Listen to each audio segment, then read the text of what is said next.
नमस्कार दोस्तों, हमारी आज की कहानी है अम्मा का स्वाभिमान। माँ आपसे कितनी बार कहा है कि गुड़िया को उटपटांग सी बातें मत सिखाया करो।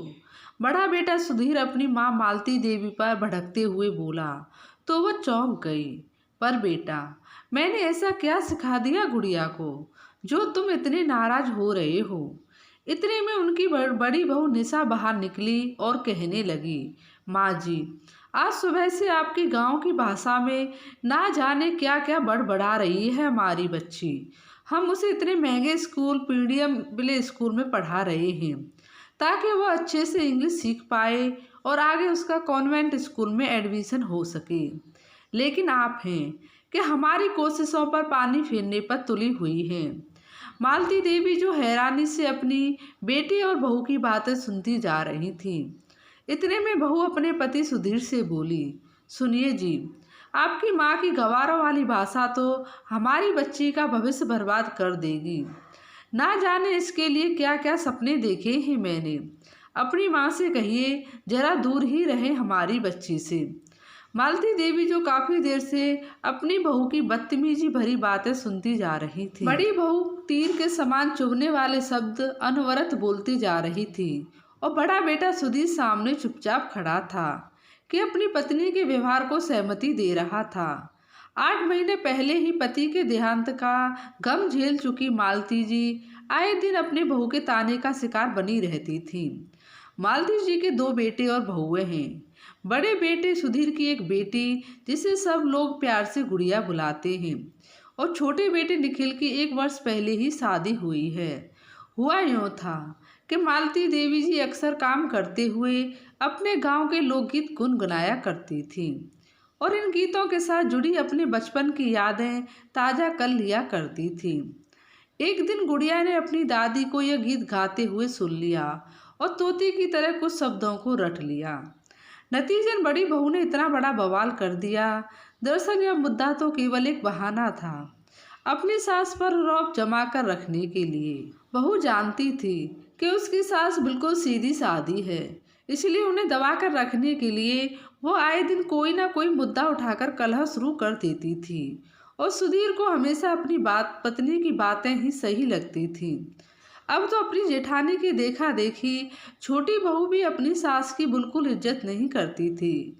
लेकिन पति की मृत्यु के बाद मालती जी ने अपने होठ सीकर रहना ही उचित समझती थी। वैसे यह पहली बार नहीं था जब मालती जी को कम पढ़ा लिखा होने के कारण बातें सुनने को मिला हो। कारण यह भी था कि मालती जी गांव की सरकारी स्कूल में पढ़ी थी, जहां अंग्रेजी विषय पर कुछ खास ध्यान नहीं दिया जाता था। ऊपर से गांव में रहने के कारण उसकी भाषा पर ग्रामीण शब्दों का प्रभाव था। शादी के बाद कुछ वर्षों तक उन्हें अपनी नंद से देहाती और गंवार होने के ताने मिलते रहते थे। लेकिन जब पढ़ी लिखी और नौकरी पेशा माँ बाप की बेटी निशा मालती जी की बहू बनकर घर में आई, उसके बाद ऐसे ताने देने का मोर्चा बहू ने संभाल लिया। इतने सालों से लगातार अपमानजनक शब्द सुनते सुनते मालती जी का आत्मविश्वास भी बहुत कम हो गया था। अब उन्हें किसी से बात करने में भी झिझक होती थी।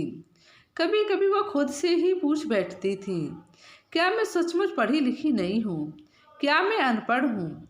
छोटे से गांव के साधारण से परिवार से संबंध रखती थी मालती जी, जिनके जन्म पर दादी फूट फूट कर रोई थी, क्योंकि 2 बेटियों के बाद तीसरी बेटी का भी बोझ पड़ा था। परिवार पर घर की मुखिया दादी थी, पिताजी की हर बात मानते थे, तो माँ का जीवन भी दादी के इशारों पर ही चलता था। माँ को तो कुछ कहने का अधिकार कभी था ही नहीं। माँ पिताजी को वही करना होता था जो दादी कहती थी, तो तीनों बहनों का जीवन भी दादी के ही इशारों पर चलने लगा। पढ़ लिख कर अपने पैरों पर खड़ा होना मालती जी का बचपन से ही सपना था। लेकिन गांव के सरकारी स्कूल से 10वीं पास करते ही दादी का फरमान आ गया कि पढ़ाई लिखाई बंद करके अब घर के काम करो। लेकिन मैं पढ़ना चाहती थी, बाबूजी कुछ करके दिखाना चाहती हूँ, मालती जी ने कहा तो रौब भरे स्वर में दादी बोली, थोड़ा सा पढ़ लिख गई हो तो सर पर बैठ गई हो, और ज़्यादा पढ़ गई तब तो जाने क्या करोगी। मालती जी के तमाम विरोध के बावजूद पिता ने वही किया जो दादी ने कहा। आत्मनिर्भर बनने की बात को यह कहकर रफा दफा कर दिया गया कि अब अपने घर में ही पढ़ना लिखना और आत्मनिर्भर बनना। मालती अवाक रह गई थी, यह सोचकर कि किसका घर है जहाँ मैं जन्म लिया, जहाँ मैं अब रह रही हूँ। लेकिन पढ़ाई लिखाई की जिद थी। मालती जी तो अपनी सहेलियों से ही किताबें मांगकर ले आई और छुप छुप कर पढ़ाई कर लेती। भले ही 12वीं पास ना कर सकी, लेकिन 12वीं तक का ज्ञान उसने हासिल कर लिया था। महज 18 साल की उम्र में उसका विवाह बड़े शहर के एक परिवार के 30 साल के लड़के से कर दिया गया। सारे ख्वाब टूट चुके थे। जब ससुराल आई तो पाया कि पढ़ी लिखी जिठानी और स्नातक पास नंद उसे अपने से कम समझती थी। जब भी वह कुछ बोलती तो उसे सुनने को मिलता, यह कैसी देहाती भाषा में बात करती हो। जिठानी को सहेलियों से अंग्रेजी भाषा में बात करते हुए देखा तो फिर से पढ़ाई की इच्छा जागी और पति से 12वीं की परीक्षा दिलवाने के लिए कहा। पतिदेव ने फॉर्म भरवा दिया और 12वीं की परीक्षा भी दिलवा दी। 12वीं पास होने के बाद मन खुश हो गया कि आगे पढ़ने को मिलेगा तो शायद अब ख्वाब पूरे हो जाएंगे। लेकिन फॉर्म भरने का समय आया तो पता चला कि वो माँ बनने वाली है। सासू माँ ने साफ निर्देश दे दिया कि अब घर बैठकर गृहस्थी संभालो, पढ़ने लिखने का समय अब निकल चुका है। बड़ा बेटा सुधीर पैदा हुआ तो 1 वर्ष के बाद छोटा बेटा निखिल भी इस दुनिया में आ गया। तो पतिदेव ने बड़े प्यार से समझाया कि बच्चे बड़े हो जाएं, फिर तुम्हारे पास समय ही समय होगा, तब तुम सारे ख्वाब पूरे कर लेना। मालती जी ने खुशी खुशी अपने परिवार की जिम्मेदारियां निभाई। पति का प्रमोशन और बच्चों की सफलता में उसका सबसे बड़ा हाथ था। सबको तरक्की के आसमान पर ले जाने वाली सीढ़ी बनी थी मालती जी। धीरे धीरे अपने ख्वाबों को तो जैसे भुला ही दिया उसने। आज जब मालती ने अपने बेटे बहू के मुंह से भी अपमानजनक बातें सुनी, उसका धीरज जवाब दे गया। अकेले में जाकर खूब रोए, लेकिन फिर खुद को संभालते हुए हमेशा की तरह अपने काम में व्यस्त हो गई। शाम को मालती जी खरीदारी करने के लिए मार्केट गई तो भीड़ में से अचानक एक आवाज़ उसके कानों से टकराई, मालती, ओ मालती। मालती को यह सर कुछ जाना पहचाना सा लगा। फिर सहसा बोली, रज्जो। पीछे मुड़कर देखा तो रज्जो ही खड़ी थी। इतने सालों बाद अपनी बचपन की सहेली से मिलकर मालती बच्चों की तरह चहक उठी। चल पास के रेस्टोरेंट में चलकर बैठते हैं, रज्जो ने कहा। इतने साल बाद तू यहाँ ऐसी शहर में मिलेगी, मुझे तो अंदाज़ा ही नहीं था मालती।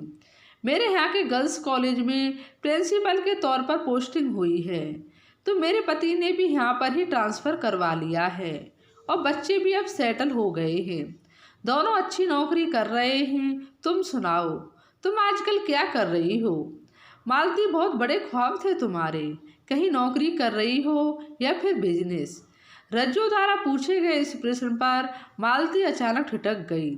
सोचने लगी, क्या ख्वाब भी थे मेरे?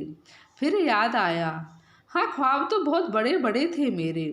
इन आँखों में सोचते सोचते यह आँखों आंसुओं से भर आईं और उन्हें गले से बोली, पति ही अब ना रहे रज्जू। 8 महीने पहले ही मुझे अकेला छोड़ इस दुनिया को अलविदा कह गए। यह बात सुनकर रज्जो को झटका लगा। मालती की आंखों से आंसू पोंछते हुए रज्जो उसको गले लगा पड़ी। कुछ देर बाद रज्जो ने पूछा, तो आत्मनिर्भर बनने के बारे में सोचा क्यों नहीं तुमने? अपनी पढ़ाई करके शिक्षिका बनना चाहती थी मैं। शादी से पहले दादी के हिसाब से ज़िंदगी चलती थी। शादी के बाद सास ने चूल्हा चौका संभालने को कह दिया और अब बेटों की शादी हो जाने के बाद बहू के इशारे पर नाच रही हूँ। वो नौकरी कर रही हैं तो मैं आज तक घर का चूल्हा चौका ही संभाल रही हूँ। ऊपर से अनपढ़ गवार का ताना मेरे सिर पर लगा है सो अलग। और अब तो उम्र भी बीत गई। इस उम्र में तो पढ़ाई नहीं कर सकती ना। ख्वाब पूरे ना कर पाने की वर्षों पुरानी टीस आज मालती जी के आंखों के आंसुओं के जरिए बाहर आ निकली। रज्जो अवाक रह गई और हैरानी से उसे देखती रही। फिर अचानक गुस्से में बोली, क्यों अभी कौन सा समय बीत गया है और क्या हुआ है तेरी उम्र को? लेकिन रज्जो, अब अपने ख्वाब पूरे करने निकलूंगी तो सबसे पहले तो घर के लोग ही हंसेंगे मुझ पर, हंसेंगे और जग हंसाई होगी सो अलग। मालती, लोग एक दिन हंसेंगे, दूसरे दिन बोलेंगे, फिर तीसरे दिन भूल जाएंगे। तू लोगों की मत सोच, तू वो कर जो तुझे करना है, जो तुझे खुशी देता है। यह बात हमेशा याद रखना कि जिंदगी तुम्हारी है, लोगों की नहीं। तलाश मालती अपने अंदर की उस चुलबुली और बेबाक लड़की को जगा, जो अपनी दादी के सामने भी बोलने की हिम्मत रखती थी। तू आज भी वह सब कुछ कर सकती है जो उस समय कर सकती थी। हो सकता है पहली बार में सफलता ना मिले, लेकिन तुम हिम्मत रखकर डटी रहना। हार कभी मत मानना, सफलता तुम्हारे कदम चूमेगी। रज्जू ने मालती को अपना विजिटिंग कार्ड दिया और बोली, जब तुम्हें अपनी पढ़ाई शुरू करनी हो तो मुझसे आकर मिल लेना। मैं तुम्हारे लिए कॉलेज में स्पेशल क्लासेज का प्रबंध करवा दूंगी। सहेली की बातों ने मालती जी में जैसे नई हिम्मत का संचार कर दिया। उसे ऐसे लगा जैसे किसी ने उसे गहरी नींद से जगाया है। जैसे जैसे वो घर की ओर बढ़ती जा रही थी, उसके दिल में अपने वजूद की पहचान बनाने के लिए तड़प भी बढ़ती जा रही थी। कहते हुए मालती जी ने घर का प्रवेश द्वार खोला। सामने देखा दोनों बेटे सुधीर और निखिल घर पहुंच चुके थे और बहुएं रसोई घर में खाना पका रही थी। शॉपिंग बैग को एक तरफ रखते हुए मालती जी ने इस समय बात करने की ठानी और आकर सबके साथ बैठ गईं। दोनों बहू भी बाहर आ गईं। अच्छा हुआ तुम सब यहीं बैठे हो, मुझे तुम लोगों से कुछ बात करनी है। दोनों बेटे मालती जी की बात सुनकर कुछ हैरान से हुए और बोले, क्या हुआ माँ, क्या बात करनी है? बहुत वर्षों से मेरे कुछ ख्वाब थे जिन्हें मैं पूरा करना चाहती थी। मुझे लगता है अब वक्त आ गया है।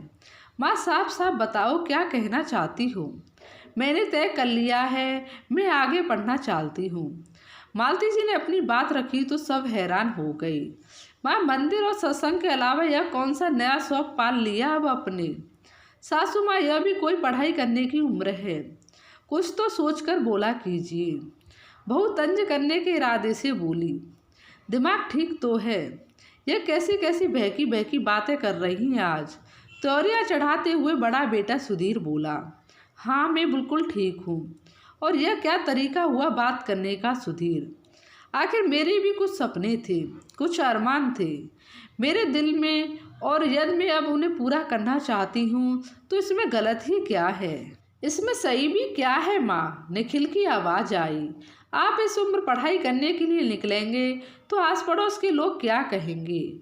और फिर मेरा ससुराल भी तो इसी शहर में है, वहाँ मेरी क्या इज्जत रह जाएगी? और मेरे दोस्त हुआ तो लोग मुझ पर हंसेंगे, मेरा मजाक उड़ाएंगे। छोटी बहू भी कहाँ चुप रहने वाली थी, तंज करती हुई बोली, माँ जी अभी अभी पिताजी की मृत्यु हुई है और आपको यह सब करने की सोच रही हैं, और यदि सब कारनामे करने ही हैं तो कहीं और जाकर कीजिए। इस घर में यह सब नहीं चलेगा। बेटे बहुएं अपना फैसला सुनाकर अपने अपने कमरे में चले गए। मालती जी वहीं स्तब्ध सी बैठी रह गईं। लेकिन एक बार उसकी बाकी मन ने बेटे बहू के फरमान को मानने से पूरी तरह इनकार कर दिया। उन्हें एहसास हो गया था कि यदि अब भी वो हमेशा की तरह दब गईं तो सिर्फ अफसोस ही रह जाएगा जिंदगी में, कि अपनी छोटी छोटी ख्वाहिशों को भी पूरा नहीं कर पाई। अगले दिन सुबह तक मालती जी ने सोच लिया कि उसे अपने ख्वाब कैसे पूरे करने हैं। जब सब लोग तैयार होकर अपने अपने काम पर चले गए तो मालती जी भी कॉलेज जाने के लिए निकल गईं। कॉलेज पहुंची तो प्रिंसिपल ऑफिस के बाहर बड़े बड़े अक्षरों में लिखा था, डॉक्टर रजनी वर्मा। मन ही मन सोचने लगी, कितना गर्व महसूस करती होगी रज्जो अपने नाम अपने आप पर। इतने में गार्ड आकर पूछने लगा, किससे मिलना है आपको? प्रिंसिपल से मिलना है, मालती जी ने कहा तो गार्ड होने ऑफिस में ले गया। मालती को अपने सपनों की ओर कदम बढ़ाते देख रज्जो बहुत खुश हुई। मालती जी का स्नातक प्रथम वर्ष में एडमिशन के लिए फॉर्म भर दिया। लेकिन जब मालती जी अपनी सहेली से कहा कि घर के हालातों के कारण वो प्रतिदिन क्लास अटेंड नहीं कर पाएंगे तो रज्जो कुछ सोच में पड़ गई। लेकिन उसके तुरंत बाद चेहरे पर मुस्कुराहट बिखरते हुए कहने लगी, इसका भी हल है मेरे पास। जो विद्यार्थी कक्षा अटेंड करने के लिए कॉलेज नहीं आ पाए उन्हें हम वीडियो के जरिए लेसन उपलब्ध करवा देते हैं। कल से रोज की कक्षा कार्य की वीडियो तुम्हारे पास मोबाइल में भेज दी जाएगी। तुम्हें कॉलेज में केवल परीक्षा देने के लिए आना होगा। अगले दिन से ही मालती जी ने बेटे बहू के जाने के बाद पढ़ाई करनी शुरू कर दी। पढ़ाई की शौकीन मालती जी रात को भी पढ़ाई करने के लिए 2 घंटे का समय अवश्य निकालती थी। दोनों बहू को कभी कभार कुछ शक भी होता था कि माँ जी ने मोबाइल फ़ोन के साथ कुछ ज़्यादा ही समय बिताना शुरू कर दिया है, लेकिन फिर बात रफा दफा हो गई। समय समय पर रज्जो भी फ़ोन करके मालती जी की पढ़ाई के विषय में जानकारी लेती रहती थी। पढ़ाई करते करते अब मालती जी में भी बात आत्मविश्वास वापस लौट रहा था। समय बीतने लगा। देखते ही देखते 3 साल बीत गए। आज मालती जी कुछ बैठी बेचैन सी थी, क्योंकि आज उनकी परीक्षा का परिणाम आने था। रसोई घर का काम करते करते ही मालती जी इसी बारे में सोच रही थी। इतने में रज्जो का फ़ोन आया। मालती, तुमने आज का अखबार पढ़ा? अरे तुमने तो कमाल कर दी। ग्रेजुएशन की तीसरे वर्ष की परीक्षा में तुमने पूरे राज्य में प्रथम स्थान हासिल किया है। मालती जी, तुमने हालातों से लड़कर न केवल ग्रेजुएशन की डिग्री हासिल की है, बल्कि प्रथम स्थान हासिल करके अपनी जैसी अन्य औरतों के लिए एक उदाहरण पेश किया है। मालती जी तुरंत जाकर अखबार खरीद कर लाई। देखा, अखबार में प्रथम पृष्ठ पर उसकी फ़ोटो के साथ हेडलाइन लिखी हुई थी, पढ़ाई लिखाई की कोई उम्र नहीं होती। आप जिस उम्र में चाहें उस उम्र में पढ़ाई की तरफ लौट सकते हैं। ऐसी मिसाल को जिंदा रखने में योगदान दिया है 50 वर्ष की मालती देवी ने। अखबार में अपना नाम और तस्वीर देख मालती जी फूली नहीं समा रही थी। आज उनकी आंखों में जो चमक और चेहरे पर जो संतुष्टि के भाव आए, वह आज से पहले कभी नहीं आए थे। मालती जी मन ही मन सोच रही थी कि जब वो बात अपने बेटे बहू को बताएगी, अखबार के पहले पन्ने पर अपनी फ़ोटो दिखाएंगे, तो उन्हें एहसास होगा कि अपनी माँ को पढ़ाई करने से मना करके कितनी बड़ी गलती कर रहे थे वो लोग। आज मेरे बेटे गर्व महसूस करेंगे मुझ पर। सोचते हुए अंदर ही अंदर उत्साहित होकर मालती जी अब और इंतजार नहीं किया जा रहा था। शाम को सब बेटे बहू घर आए तो मालती जी ने बड़ी खुशी खुशी अखबार सबके सामने रख दिया। बड़ा बेटा सुधीर अखबार पढ़कर हैरान रह गया। गुस्से से उसकी त्योरियां चढ़ गईं। माँ, यह सब करके आखिर आप साबित क्या करना चाहती हैं? पहले भी आपको यही बात समझाई थी कि यह सब नौटंकी करनी है तो कहीं और जाकर कीजिए। अखबार देखकर बड़ी बहू बोली। अच्छा, तभी मैं सोच रही थी इतने दिनों से माँ जी फ़ोन पर क्या कर रही हैं, तो यह गुल खिला रही थी आप। बहू, थोड़ा तमीज़ से बात करो। यह कैसा तरीका हुआ मुझसे बात करने का? मालती जी ने विरोध जताया। बड़ी बहू, जब तक मैं पढ़ना शुरू नहीं किया था तब तक मैं तुम्हें अनपढ़ और गंवार लगती थी, और दिन भर तुम मुझे इसी बात के ताने दिया करती थी। और यदि मैं पढ़ाई कर रही हूँ तो उसने भी तुम्हें शर्मिंदगी महसूस हो रही है। तुम लोग तो नौकरी पर चली जाती थी, मैं पीछे घर का सारा काम निपटा कर अपनी पढ़ाई शुरू करती थी। अपने ये ख्वाब तो मैं बहुत पहले पूरा करना चाहती थी, लेकिन अपने बेटों के लिए मैं अपने ख्वाबों को भूल गई। तुम्हारी सफलता में अपनी सफलता देखी। मैंने जब तुम अपनी कक्षा में प्रथम आते थे तो मुझे लगता था कि मेरी जीत हुई है। कितनी गलत थी मैं, जो अपनी औलाद के पीछे अपने सपनों को भूल गई थी। आंसुओं से भरी आंखें लिए मालती जी रुधे गले से बोलने लगी। लेकिन बस, अब बहुत हुआ। अब मैं इसके आगे बीएड की पढ़ाई भी शुरू करूँगी। मैं अब रुकने वाली नहीं हूँ। इतने पर भड़कते हुए छोटा बेटा बोला, माँ, अगर आपको यह सब काम करने हैं तो आप कहीं और जाकर रहिए। यह तमाशा अब हम और ज़्यादा बर्दाश्त नहीं कर सकते। अगले दिन सुबह कुछ न्यूज़ रिपोर्टर मालती जी का इंटरव्यू लेने के लिए घर पर पहुंच गए और मालती जी से प्रश्न पूछने लगे। इस प्रश्न के उत्तर में कि आप इसके बाद क्या करने का सोच रही हैं, तो मालती जी ने कहा, मैं आगे बीएड की पढ़ाई शुरू करना चाहती हूँ और साथ में ही अपना कोचिंग सेंटर खोलना चाहती हूँ। रविवार था तो बेटे बहू भी घर पर थे। अपनी माँ को इंटरव्यू देते हुए देखकर मन ही मन क्रोध में उबल रहे थे, लेकिन न्यूज़ रिपोर्टर के सामने कुछ ना बोल सके। लेकिन जैसे ही नीज रिपोर्टर निकले वे अपनी माँ पर बरस पड़े। माँ, आखिर यह तमाशा कब तक चलने वाला है? बड़ा बेटा सुधीर बोला। तो मालती जी ने जवाब दिया, बस कुछ ज़्यादा दिनों तक नहीं। बेटे बहू हैरानी से मालती जी की तरफ देख रहे थे कि माँ इतनी आसानी से कैसे मान गई। लेकिन अगले ही पल मालती जी ने कहा, रात को तुम लोग कह रहे थे कि अब तुमसे यह सब बर्दाश्त नहीं हो रहा। अगर मुझे कुछ करना है तो मैं कहीं और जाकर रहूं। इसलिए मैंने फैसला लिया है कि अगर जाना ही है तो तुम लोग घर छोड़कर जाओगे, मैं नहीं, क्योंकि यह घर मेरा है और 10 दिन में इस घर में कोचिंग सेंटर शुरू करने वाली हूँ। इसलिए जितनी जल्दी हो सके अपना रहने का इंतजाम कहीं और कर लो। मालती जी ने अपने बेटों की आंखों में आंखें डालकर कहा, रोज रोज की जिल्लत भरी जिंदगी जीने से अच्छा है कि मैं आत्मव्यवहार बनाकर अकेली रहूं और आत्मविश्वास के साथ अपना जीवन व्यतीत करूं। यह सुनकर बेटे बहू हैरान रह गए, लेकिन कुछ करने में असमर्थ थे, क्योंकि मकान मालती जी के नाम पर ही था। मालती जी अपना फैसला सुनाकर अपने कमरे में चली गईं। अगले ही दिन मकान के बाहर एक बड़ा सा बोर्ड लगाया जा रहा था। मालती जी गर्व भरी मुस्कान के साथ उसकी ओर देख रही थीं। बोर्ड पर बड़े बड़े अक्षरों में लिखा था, मालती कोचिंग सेंटर।